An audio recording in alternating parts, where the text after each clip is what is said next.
This is going to be a fun panel. We're going to keep things moving real quick here, and I appreciated Todd's talk just a minute ago from Canopreneur. I've known them for 6 or 7 years. We're able to get a shark from Shark Tank to invest in Canopreneur a couple of years ago, and contrary to some of the comments from Pierre, I have seen wealth really explode when you position yourself far ahead of the herd, and you work tirelessly, sometimes for a long time, and then the herd comes later when you're well positioned versus chasing the herd. And so I've seen that in sports betting, cannabis, psychedelics, crypto. We heard Todd being in the cellular space as that exploded, and we recently interviewed Michael Lee Chen, a billionaire who started positioning himself in Canada in the wealth management industry in the 1980s when he knew that space would inevitably grow, and it's 400 times larger of an industry now. And he became a billionaire because of being in that space decades ahead of when it became mainstream. So I keep an eye out for those types of trends. If you're investing in something that's super niche and people laugh at, like all the gray-haired real estate people laughed at the crypto kids in 2012, and all those kids are on the beach somewhere now. I want to try and keep my eye out for those things, because once it becomes non-laughable, then it's priced differently. If you've seen the documentary on Giannis on Amazon Prime, it's a NBA MVP. When he came into the NBA, the reporter said, "Oh, what do you want to do, Giannis? You came from Nigeria, grew up in Greece. What's your goal?" He said, "MVP." All the reporters laughed at him. Those reporters were not MVP, and Giannis was. So invest in things people laugh at, because by the time they're not laughable, they're overpriced sometimes. We want to get on to this panel now. It's going to go down, have each person introduce themselves. It's going to be a fun panel where we read off one-liners from different members of our club, and we get their direct feedback. And we'll first have everyone do a quick kind of just 1-minute intro on who you are, what type of investor, your day-to-day perspective, and then we'll go into kind of the rules of how we're going to be rating these. So why don't you start out? Thank you, Richard, and thanks you for putting these meetings together, just the best thing in the world. And so my name is from I have a PhD in organic chemistry, and that's what I do primarily. And on the side, I'm a part-time investor, just like a lot of people, maybe not in the room, but just in general. I'm also the founder of a club called the Triple D Mindset Club, where Triple D stands for Deep Due Diligence. We have 52 members, and we typically get one-pagers and things we're going to be talking about today, and then we decide based on that if we want to proceed to deep due diligence. Awesome, and I knew I'd be seeing today. So 2 days ago, I finished your book you gave me. I felt bad I hadn't finished it earlier. I think it's called Be Happier Now. Is that right? Yeah, it's called Now Be Happier. Yes, nowbehappier.com, but I'm not supposed to. Great, got it. Awesome, thank you. Great to be here. Thank you, Richard. I am a New Yorker, obviously, serial founder. I'm an entrepreneur in residence and executive fellow at Harvard Business School, so work with a lot of next-gen entrepreneurs, build my own things as well. And when I'm angel investing, I focus on women and underrepresented founders. My specialty is really in consumer. I was at Yahoo 20 years ago in Silicon Valley, then launched a company called Sweet Riot in the fair trade organic B Corporation space, at Whole Foods around the country, and now working on a new venture called Sassy in the digital art space. Awesome, great. Yeah, I'm glad to see that 4 out of our 6 panelists here are females. We have about 60% of my team at Family Office Club are female. 100% of the other 5 people that live in my household are female, but we get complaints that there's not enough females on stage at our events, and we go out of our way to recruit family office executives to speak who are female. Just to kind of have both perspectives and encourage that in the industry. So if you know of any family office or single family office executives that would like to speak at any of our events, let us know. Try to balance things out. Hi, thanks, Richard. I allocate for a single family office in Palm Beach. I'm also the CEO of a Web3 blockchain startup and work for Sarson Funds as well. Great, thank you for being here. Thank you, Richard. My name's I am here representing who I am a PR for and an investor with. MABA invests in life sciences companies globally. We're looking for progress in the healthcare. And as a founder of KMAT Connect, I have lived and worked in New York City since 1989 and have seen all kinds of crisis. I help startups to full-fledged companies across multiple industries globally. Thank you. Great, thank you. Alina? Hi, everyone. My name is I'm a former W-2 professional with expertise in taxes, information technology, and private equity, turned into entrepreneur and investor. I've been investing for the last 8 years, and I wanted to thank for introducing me to Richard and Family Office Club and for being here on stage. I'm excited to be here.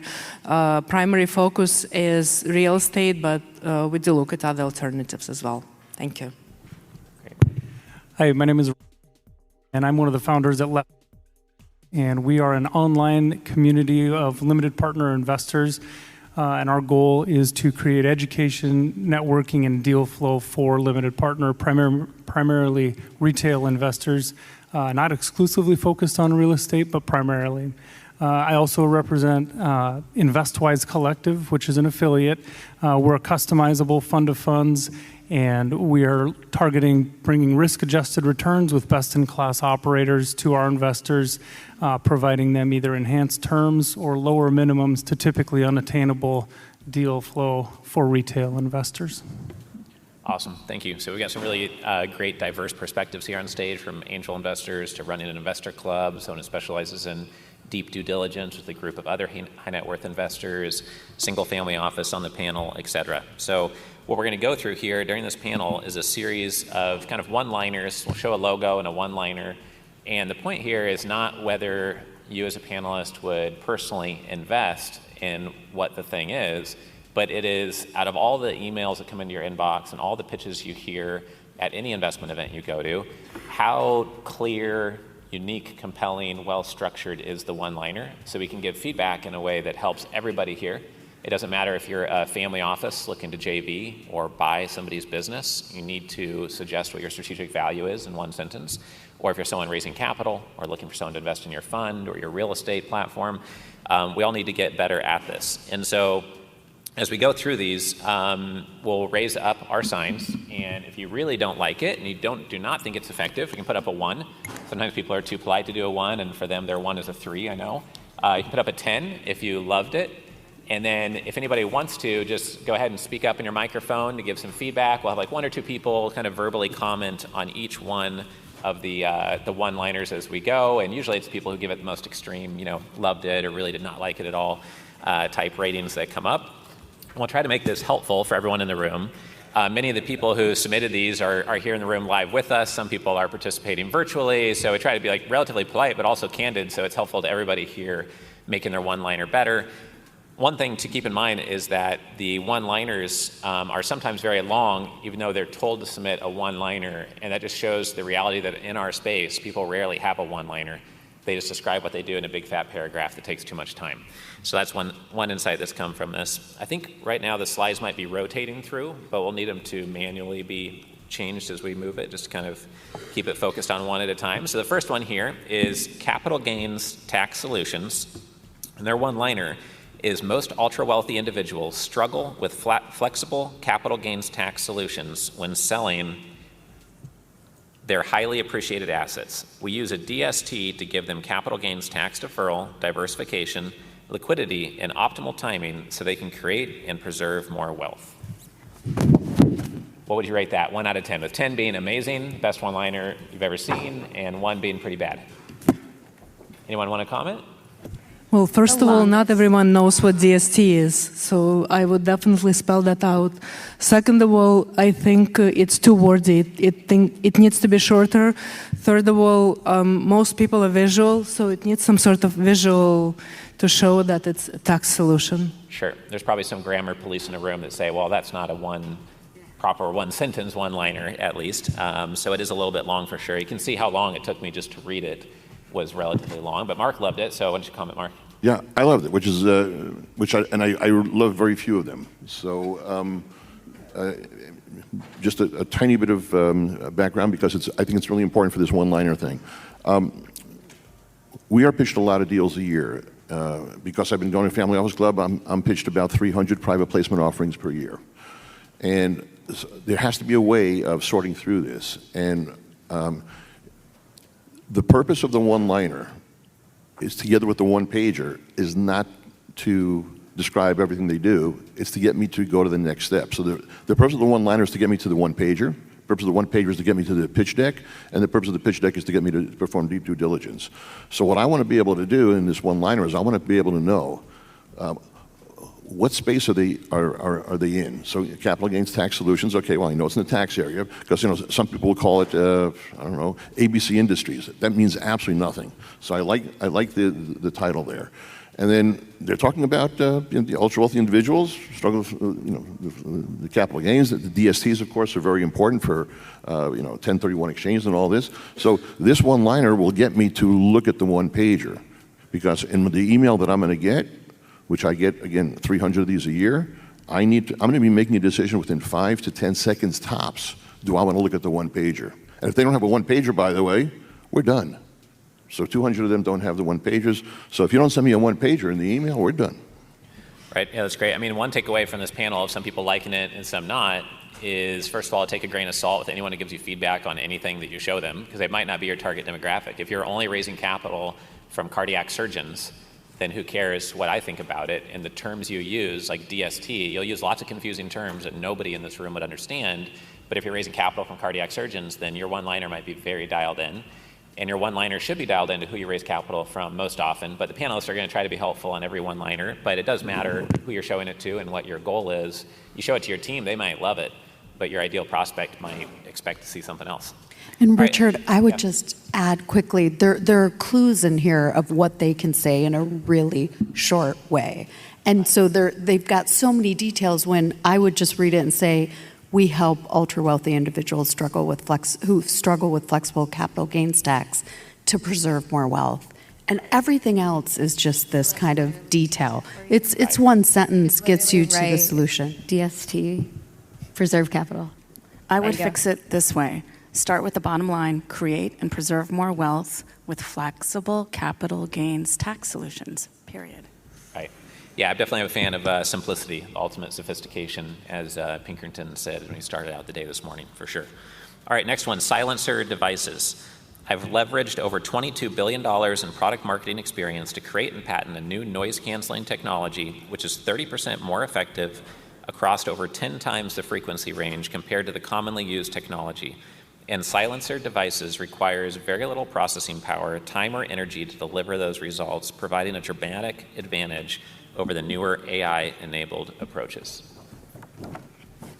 Feel free to speak up, whoever wants to comment. Lots of mid-range scores. It feels like there's, again, a lot of detail here when I do appreciate the founder's background, that they've already done these things before, but I'm not sure they need it in their one line to just get someone interested that they have this amazing noise-canceling technology. Sure. I'm also, when I read it, I'm not sure if it's for an automatic rifle or for recording podcasts or for something else, like a car, for a Rolls Royce or something. So I think that's one thing that comes to mind.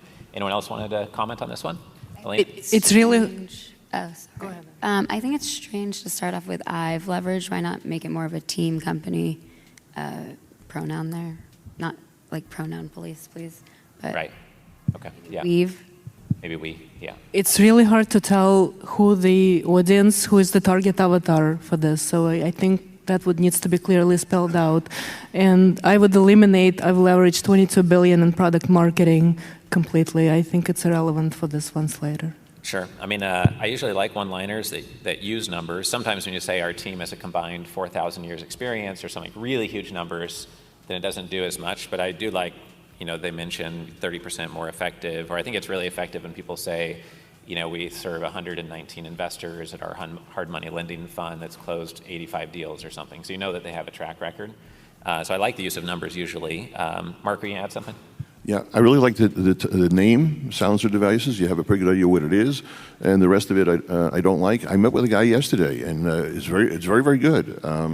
But the description there is more talking about the market, as if trying to convince us, you guys have no idea, but this is a really big thing, and if I throw enough information at you, it'll be good. So we spoke for 15 minutes. I was very impressed, but it took 15 minutes. So there's got to be something else. The one-liner, or whatever you want to call this, however many lines it is, would not induce me to say, send me your one-pager, please. Sure. Yeah, it's great. I think that one thing that's really important is that a lot of us here have 25 years experience in stem cells or in real estate development.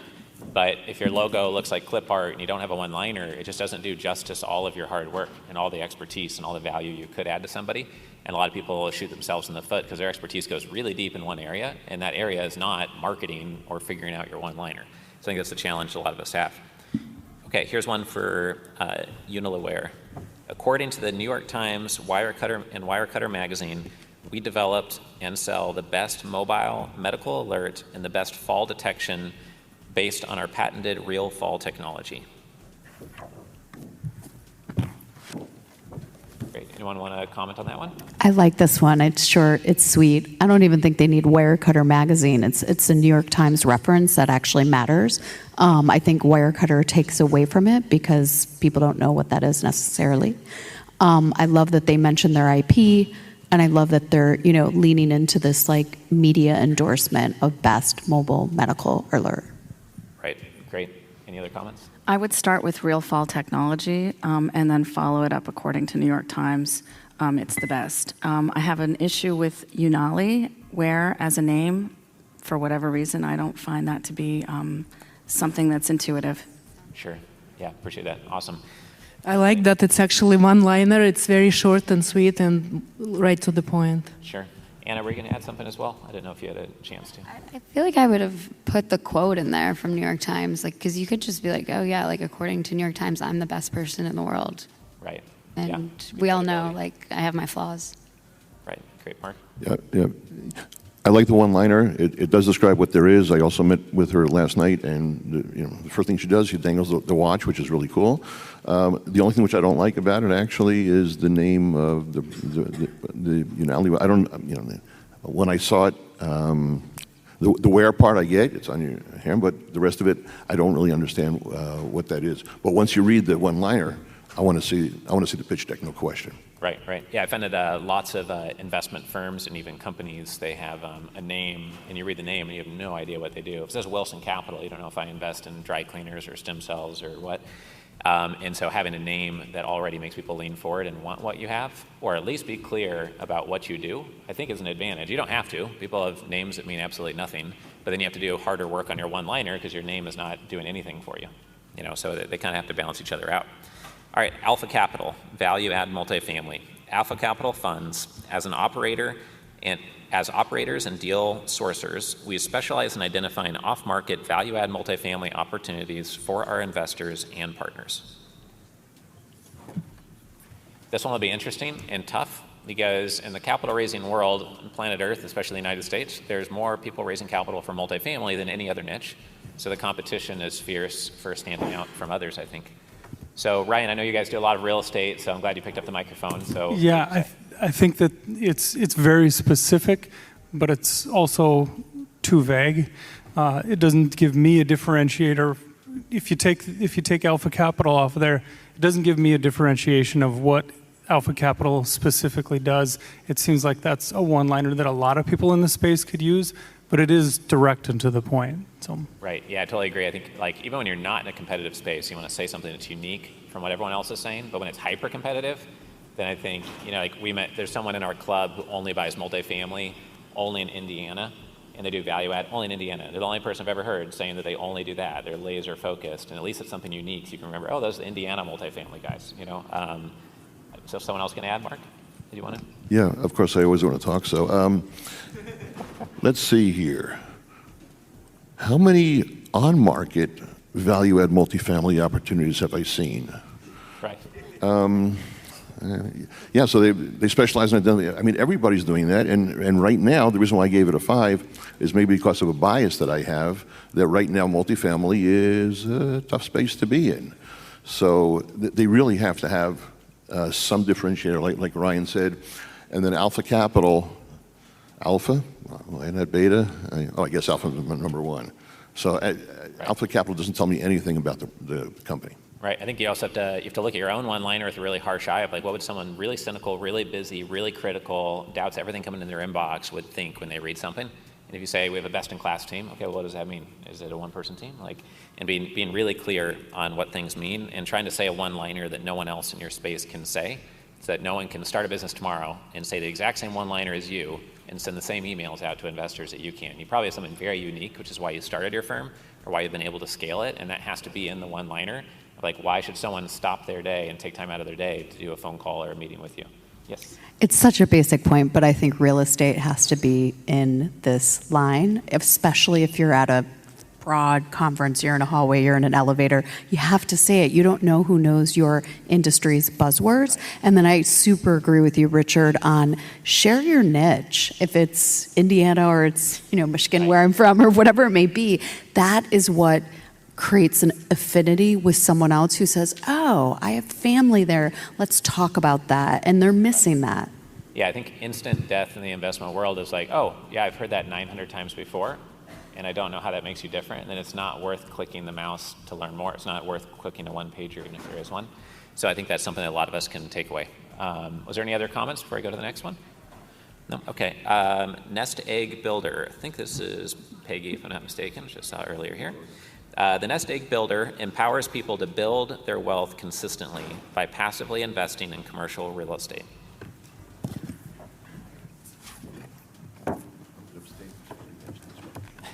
Sure. Anyone want to comment? What's that? Is Peggy in here? I think so. I saw her earlier, but she might be networking.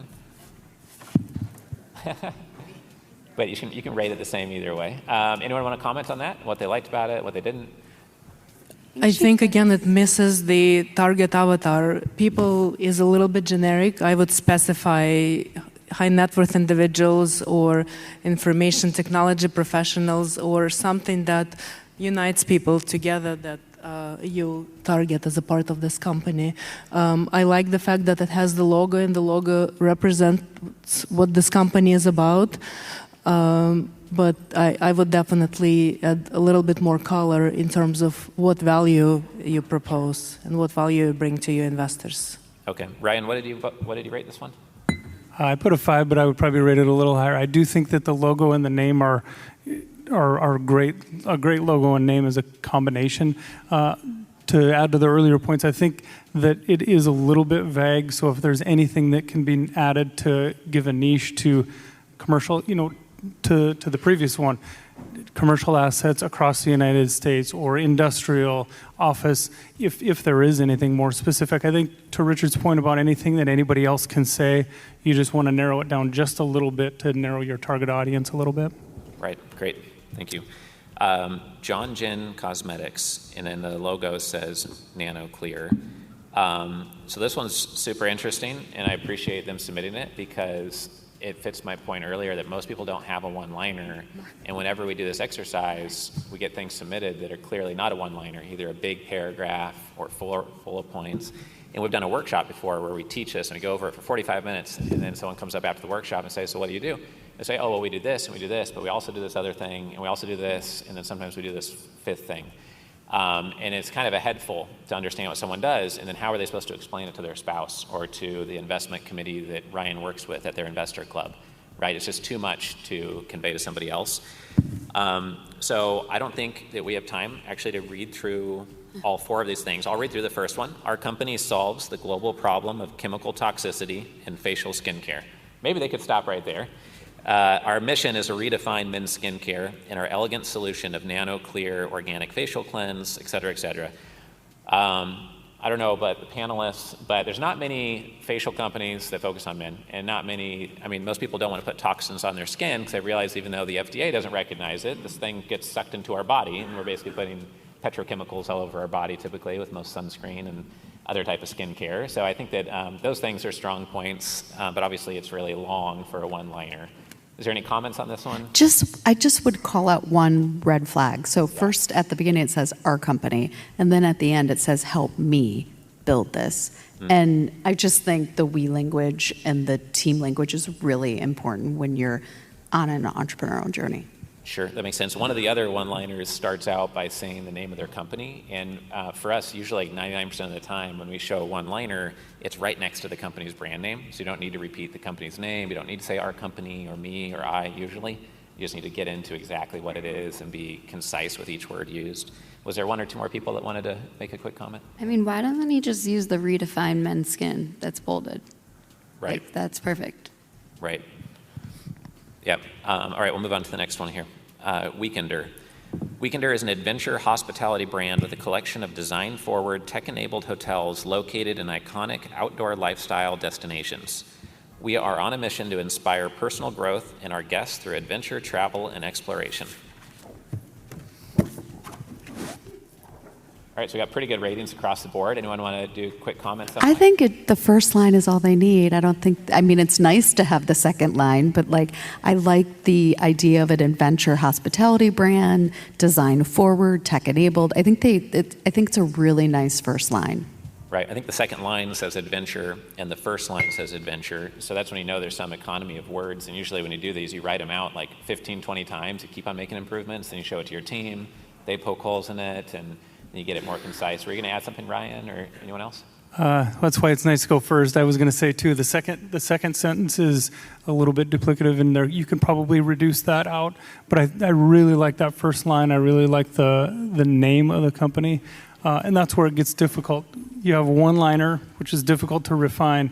You have a 1-minute intro, which is verbal, and then you have a one-pager. All three of those things can combine different things, but I think that one-liner and the Weekender is a really strong combo.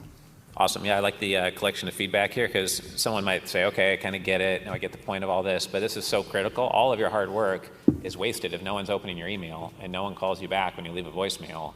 So every word you use in your one-sentence voicemail, the subject line of your email, you've got between a half a second to 2 to 4 seconds to convince someone to spend part of their life looking at what you're trying to communicate to them, and they don't owe you a response, right? It has to look more exciting, more compelling than anything else that's coming at them. Trip fusion. Hotels can boost revenue dramatically by allowing guests to seamlessly book spa, golf, and other experiences in real time during a single unified checkout process. Bring more wellness into the way you book travel. We are currently raising a preferred equity seed round with a nice warrant coverage. Comments? Maybe one. I'm not crazy about the name. It feels like a technology name. It's kind of, I like what they're doing. I like their first line, but Trip Fusion, I'm not sure if that's capturing me as the travel consumer.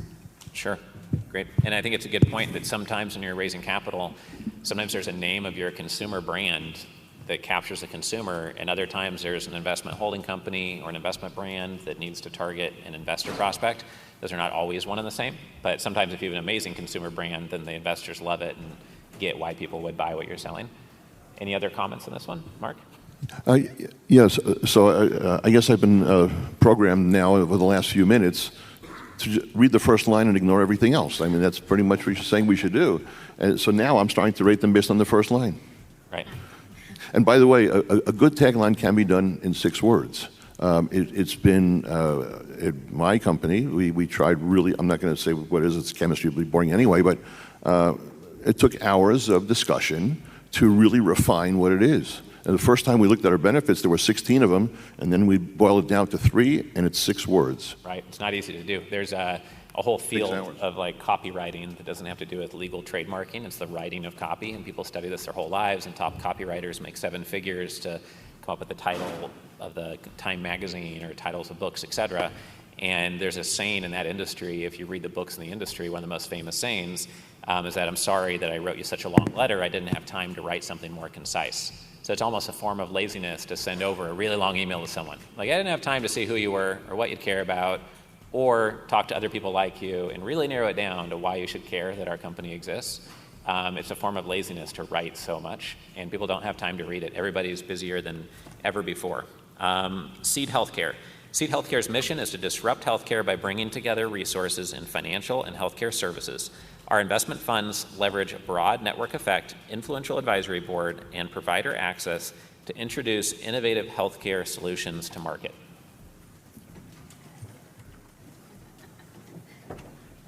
Anna, you want to comment on that one since you loved it? I think the founder is really, really smart. Yeah. Yeah. But maybe there's like a lot of repetitive words in there. It's healthcare. Right. I mean, obviously, part behind laughing about saying that is that, like, knowing the person in the relationship makes all the difference. When you don't know the person, all you have to go off of is their one-liner. So, it makes a huge difference. Anyone else want to comment on that one? I'm not sure that the name itself actually jives with its actual mission. Seed implies that it's very early stage, and while the ideas might be to fuse finance and healthcare, I'm not sure that it really reflects its mission. Right. I still don't know what they do. I just literally, is this a fund? I mean, are they launching solutions themselves? I just don't know. Right. Yeah, it's interesting that none of the one-liners, at least I can remember from today, mentioned that they have, like Todd come up from Canterpreneur, and he showed that we have, $3.8 million in revenue. After this next acquisition, we're going to have $18 million in revenue, et cetera. No one is saying in their one-liners that we have $12 million a year in revenue, 19 team members, 13 years in business. That makes an investor know, okay, it's not a startup. They didn't start it this morning. At least not most of them, at least. I think that's interesting. Yeah. Any other comments for Alina? I actually like the logo. I think it's very well reflected in the first line. I would definitely tweak the second line to be more specific as to what they're looking for, but make it much shorter. Sure. The only word I liked here is disrupt. That's the only word there that would induce me to want to look at something else. But by bringing together resource and financial and healthcare services, and again, I'm being maybe cynical, but yeah, they must be the only company that's actually brought together financial and healthcare services. So where's the disruption? So the word disrupt maybe might get my attention, but there's nothing else there that tells me anything. Sure. Ryan? To tag on to what Mark said a little bit, there are some powerful words that are used in there, disrupt and innovative, but there aren't enough descriptive words in there to say how we're disrupting, what solutions we're bringing. So there are powerful words, to Mark's point, that they get you engaged, but I would like to know a little bit more description of what they're disrupting. Right. This isn't like the exact one-liner we use, but when we go to medical practices with multiple locations, a lot of them are hesitant to sell to private equity too early. Now they have a job and an earnout for 3 to 5 years. So when we talk to them about delaying the selling of their soul to private equity, and we talk about how we're providing them growth capital so they can become 2 or 3 times as large before they do have an exit event. And that gets their attention and breaks through the noise of what other people are saying to them. This is our last one-liner, and then I have 30 seconds of housekeeping notes, and we'll break for lunch. Investa Group, a vertically integrated real estate investment firm specializing in institutional-grade self-storage opportunities, aiming for nationwide expansion with a focus on strong cash flow and equity growth, targeting 500 stores by 2050 with an average equity multiple of 2.2 and 24% annualized returns. Very specific, right to the point. They differentiate themselves by saying what they target, and they show the results as well.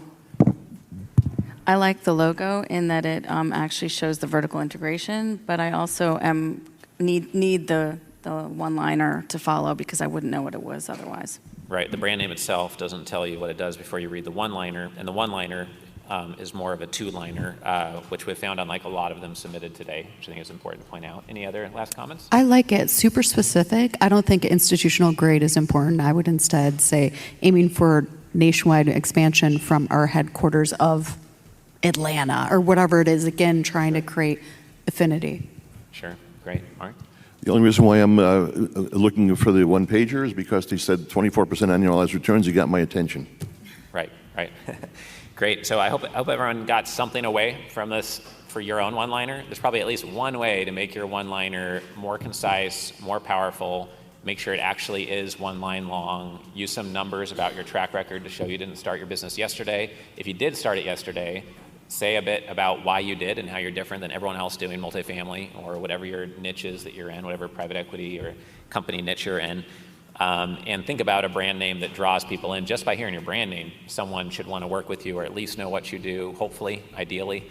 So I hope this is helpful to everybody because I know that the feedback we get from investors over and over again is they're too busy to look at everything. And so to have a chance to get a meeting with them, to get an allocation or a partner, you need to be as effective as possible with communication, positioning, marketing, et cetera. After lunch, we're going to come back and we're going to have the undefeated UFC fighter Daniel Puder running our pro athlete discussion panel. We're going to feature 6 pro athletes on stage.